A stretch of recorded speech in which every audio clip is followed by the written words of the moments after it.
વાવ પંથકની એક ગૌશાળામાં સરકારી ગ્રાન્ટના નાણાંમાં કરોડોનો ભ્રષ્ટાચાર થયો હોવાના સોશિયલ મીડિયામાં વાયરલ થયેલા પોસ્ટરે સમગ્ર પંથકમાં ચકચાર મચાવી દીધી છે।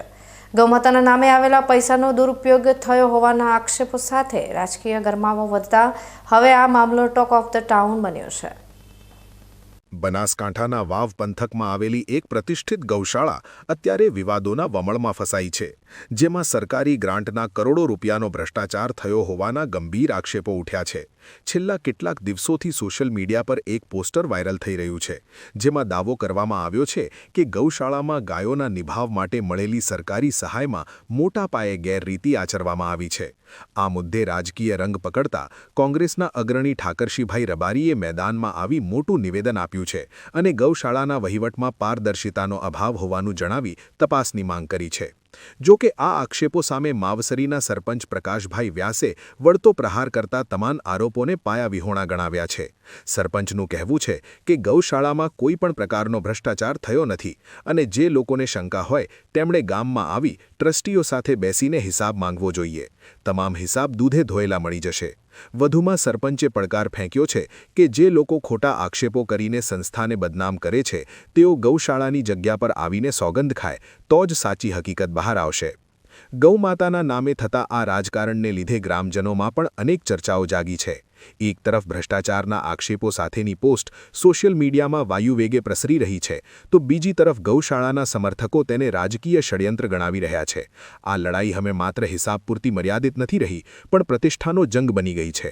વાવના રાજકારણમાં ગૌશાળાનો આ મુદ્દો અત્યારે કેન્દ્ર સ્થાને છે અને આગામી દિવસોમાં ગૌશાળાના ટ્રસ્ટીઓ અધિકૃત રીતે શું ખુલાસો કરે છે તેના પર સૌની મીટ મંડાયેલી છે। અત્યારે તો આક્ષેપ પ્રત્યાક્ષેપોની ઝડી વચ્ચે સત્ય શું છે તે જાણવા માટે લોકો આતુર છે।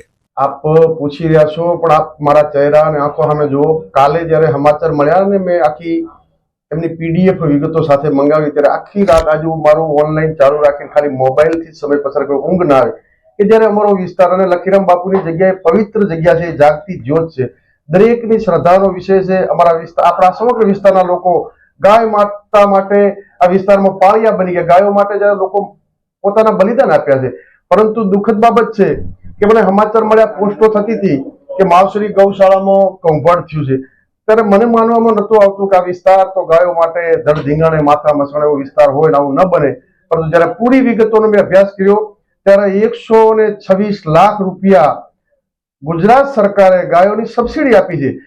તો મેં ત્યાં ફોન કરીને કીધું કે આ બધા બિલો તો તમને ખબર હશે કે સરકારે જ્યારે ગ્રાન્ટ આપતી હોય ત્યારે બિલો જોઈએ, એટલે જ્યારે ખોટું કરતા હોય ત્યારે બિલો અપ ટુ ડેટ હોય, એના બિલો ઘાસચારા મળશે। પણ લોકોએ કીધું કે બિલો ભલે રહ્યા, આપણે જે લોકોના ઘાસચારાના બિલો લાયા છે ખેડૂતને પૂછવું છે કે ખેડૂત આવીને લખીરામ બાપુની જગ્યાએ સોગંદ ખાય કે મેં આટલો ઘાસચારો આપ્યો હતો। અને બીજી દુઃખદ બાબત એ છે, વિજય એગ્રો થરાદ 7/9/2021 1,75,000 રૂપિયા જમા થયા, એફડી થઈ છે। 12/12/2022 વિજય એગ્રોમાં 44,200, 3/1/2023 90,000 રૂપિયા વિજય। હવે ગાયો માટે એગ્રોમાંથી કઈ ખરીદવાનું જ નથી આવતું। બીજી દુઃખદ બાબત 4/12/2023 અમરનાથ પેટ્રોલિયમ થરાદ 50,000 નું પેટ્રોલ ગૌશાળાના નામે લીધું। ગૌશાળામાં પેટ્રોલ ની ક્યાં જરૂર છે? એટલે 100% કૌભાંડ છે। અમારે માવસરીથી બાખાસર રોડ બનતો હતો, તે એમટીસી નો કોન્ટ્રાક્ટ નતો અને પંચાયતના લેવલે થયું કે ભાઈ કંઈક કરો, તો એમણે કીધું કે શું કરું, વચલો રસ્તો નીકળ્યો કે 8 લાખ રૂપિયા હું ગૌશાળામાં આપી દઉં। આવા તો તમામ દાતાઓએ ઘાસચારો આપ્યો હોય, ઘણા દાતાઓએ 5 લાખ રૂપિયા, ઘણાના મારી પાસે એવિડન્સ છે કે ઘણા લોકોએ આપ્યા છે। આવા કરોડો રૂપિયા જ્યારે દાતાઓ આપતા હોય અને જ્યારે સરકાર આપતી હોય, આ તો સરકારી આંકડાની માયાજાળમાં એમણે બિલો બનાવ્યા અને મોટું કૌભાંડ કર્યું। પણ જ્યારે દાતાઓ આપ્યા છે એ તો રેકર્ડ ઉપર ક્યાંય હશે નહીં અને કુદરત માફ નહીં કરે। તમને પત્રકારોને વિનંતી કરું છું અને ગુજરાતના માનનીય મુખ્યમંત્રીને વિનંતી કરું છું કે ગૌ રક્ષકો, ગાયોના સેવકો ગૌ શાળાઓ ચલાવે છે, એમને સલામ છે, ઘણા બધા સારી ગૌશાળા ચલાવે છે। કોઈ 1-2% કે ગૌમાં આગીઓ આવી લાગે તો ગૌશાળા ચલાવનારા તમામ ચોરો નથી હોતા, પણ જ્યારે ગૌશાળાના નામે આવા કરોડો રૂપિયા ચાઉ કરીને ચોરી કરતા હોય તો ગુજરાત સરકારને વિનંતી કરું છું કે માત્ર ને માત્ર રેકર્ડ ઉપર ગૌશાળા બતાવે।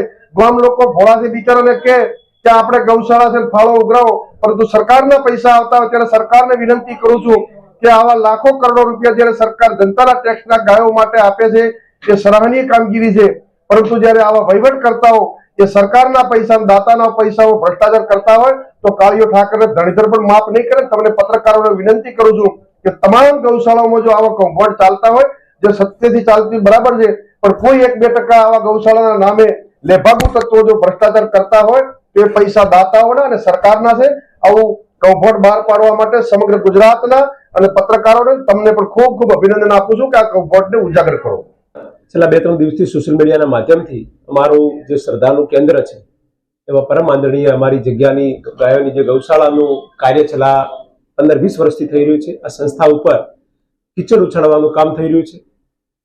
આ બાબતે અમે 2 દિવસ પહેલા અમે ગામ લોકો અમારા ગામે ભેગા થઈને પણ આની અમારી ચોખવટ ત્યાં થઈ ગયેલી છે કે આ પ્રમાણમાં કોઈ પણ ગેરરીતિ અમારી ગૌશાળામાં નથી થયેલી. સરકારી ધારાધોરણ મુજબ જે પણ કંઈ સહાય આવી હોય તો એ ગાયો માટે જ અમારે ત્યાં વપરાય છે. બાકીના કોઈના ડોનેશનના પૈસા આવતા હોય તો એ અમે ચેકથી અને સ્વીકારેલા નથી. અમારી ગૌશાળામાં જો કોઈ નિયાર કે લાવી આવતો એવી રીતનું છે. મેં સોશિયલ મીડિયાના માધ્યમથી એક વાત સાંભળી છે કે ભાઈ કે વિજય એગ્રોમાં સેના નામના પૈસા આપ્યા, તો વિજય એગ્રો એ થરાદની દુકાન છે, ફોગડીના વસરામભાઈ પટેલ છે, ત્યાં જઈને પણ તમારે ચોકસાઈ કરી લેવી પડે કે તમારે ત્યાંથી જે પણ તમે નાણાકીય વ્યવહાર કર્યા એના બદલામાં તમે અમને શું આપ્યું છે. અમે પાપડી અને ખોળ ખરીદી છે અને પાપડીની દુકાન છે. એટલે આ પ્રકારના કોઈને બદનામ કરવા માટે કરી અને રાજકીય મારું પેલું ખરાબ કરવા માટે જે પ્રમાણે અત્યારે 2-3 દાવાથી સોશિયલ મીડિયાના માધ્યમથી અમે જોઈ રહ્યા છે ત્યારે ખૂબ દુઃખી છીએ. હું તો અંતે પ્રાર્થના કરું છું ભગવાનને કે પરમાત્મા ગાયોના નામે જો કોઈ કદાચ ખોટું કર્યું હોય તો એ પરમાત્મા નથી છોડતો. તો આવી બાબતમાં ખરેખર આવી ખોટું પેલા કાવા દાવા કરીને આમણે પૈસા આપ્યા, કોઈ કંપની વાળા પૈસા આપ્યા તો તમારી પાસે પુરાવા હોય તો ઓથેન્ટિક પુરાવા લાવો ને કે આ વ્યક્તિ આટલા રૂપિયા અમને આપ્યા છે. બાકી જો રહ્યો હિસાબની વાત તો 1-1 રૂપિયાનો હિસાબ અમારી જોડે છે.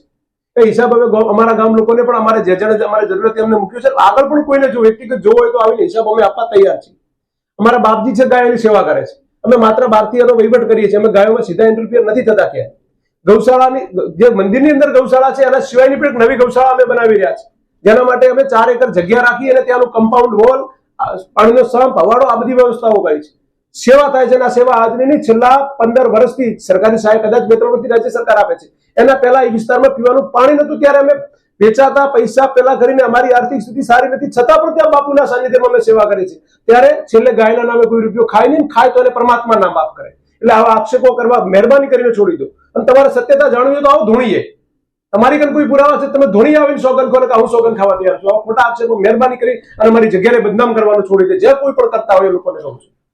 વાવ પંથકમાં ગૌશાળાના ભ્રષ્ટાચારનો આ મામલો અત્યારે ચરમસીમાએ છે, જ્યાં આક્ષેપો અને ખુલાસાઓ વચ્ચે ગૌભક્તોમાં ભારે રોષ જોવા મળી રહ્યો છે. સોશિયલ મીડિયાની એક પોસ્ટથી શરૂ થયેલો આ વિવાદ હવે સરપંચ અને કોંગ્રેસ અગ્રણી વચ્ચેના શાબ્દિક યુદ્ધમાં ફેરવાઈ ગયો છે. આ મામલે જો ખરેખર ગેરરીતિ થઈ હોય તો તે ગંભીર બાબત છે, અને જો આક્ષેપો ખોટા હોય તો સંસ્થાની ગરિમા જાળવવી તે પણ એટલું જ જરૂરી છે. હવે જોવાનું એ રહેશે કે શું ટ્રસ્ટી મંડળ જાહેર મંચ પર આવીને હિસાબ રજૂ કરશે કે પછી આ વિવાદ રાજકીય ખેંચતાણમાં દબાઈ જશે.